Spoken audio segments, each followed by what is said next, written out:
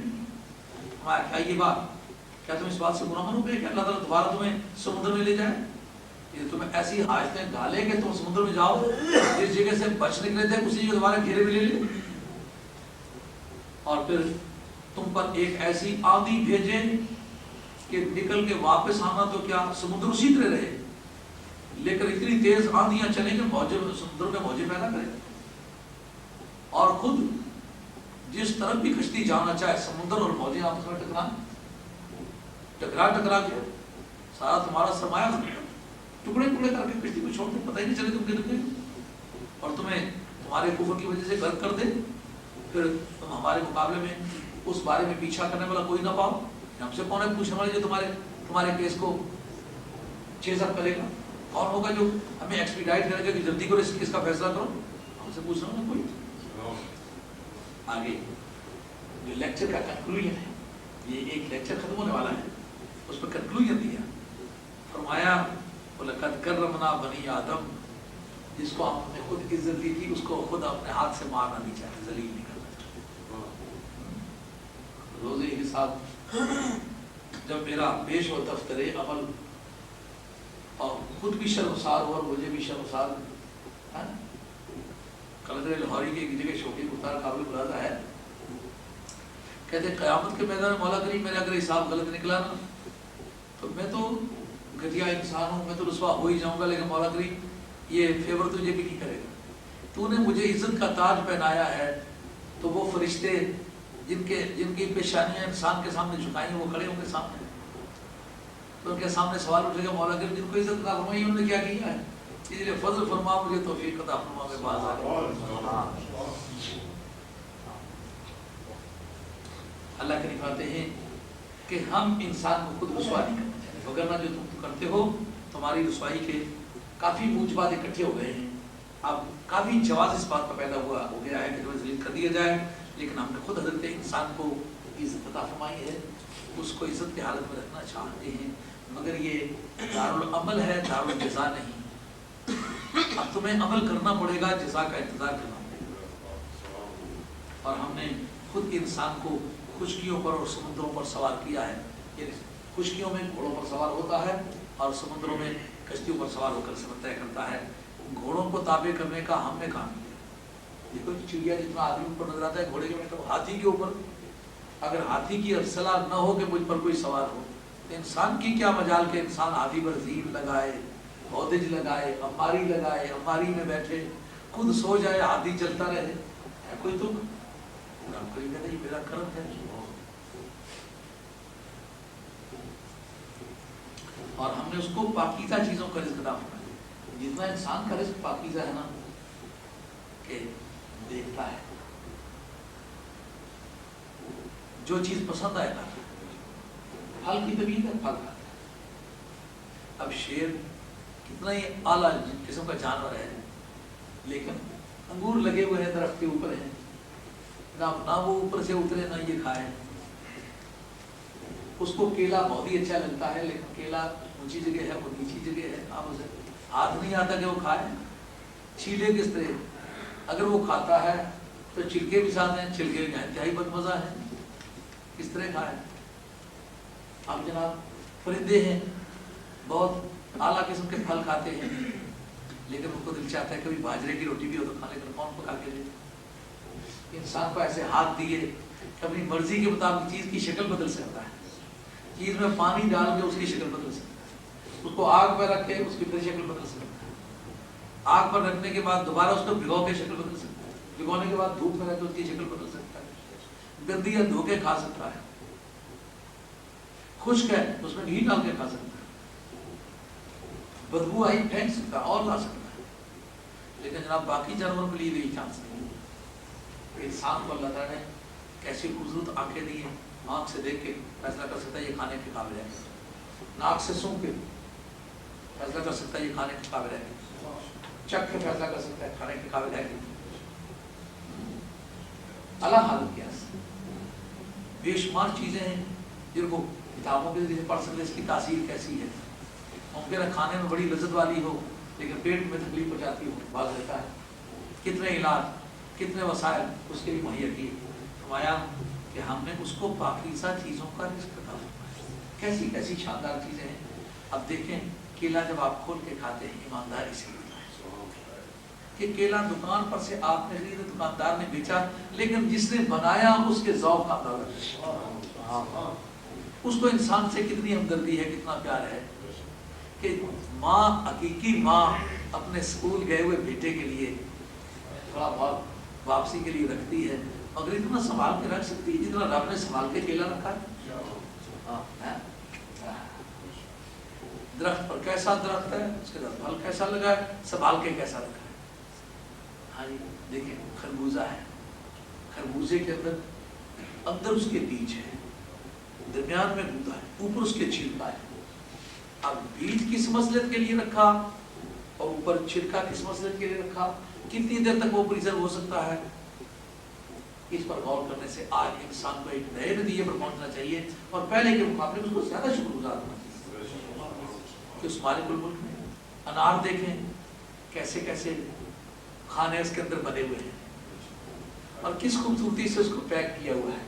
کبھی آپ نے سیبوں کے یہ پیٹیاں جو ہیں کریٹ گتے کے بنے ہوئے، ان کے تو ان کی پیکنگ دیکھی ہوگی، جو شکل ہے نا اس کے پھلوں کی، غالباً اس کے پہلے تو گتے وہ صاف ہی ہوتے ہوں گے لیکن بیج میں رکھنے کے بعد کھانے بن جاتے ہیں، لیکن یہ جو پیکنگ ہے انار کی، یہ تو پہلے گتے رکھے تو بعد میں تو ان کی شکل نہیں بنائی، بنانے والے نے پہلی تاریخ ہی وہ پیکنگ اس طرح رکھی ہے کہ مختلف ملکوں میں جائے تو یہ خراب نہ ہو، کیسے سنبھال کے رکھے اور دانے سے دانہ جدا کر کے رکھا، اتنا تو ماں بھی پیار سے سنبھال کے ڈھانپ کر کے محفوظ کر کے نہیں رکھتی کہ اللہ تعالیٰ نے ہم نے پاکیزہ چیزوں سے اسے رزق دیا، موسم کے لحاظ سے، گرمیوں کے لحاظ سے، سردیوں کے لحاظ سے، پہاڑوں کے لحاظ سے، آبادیوں کے لحاظ سے، مختلف مقامات کے رہنے والے لوگوں کے لیے مختلف پھل پیدا کیے تاکہ موسمی ضرورتیں بھی اس کی پوری ہوں، بھوک سے بھی سے نجات ہو اور اس کے چہرے مورے پر بھی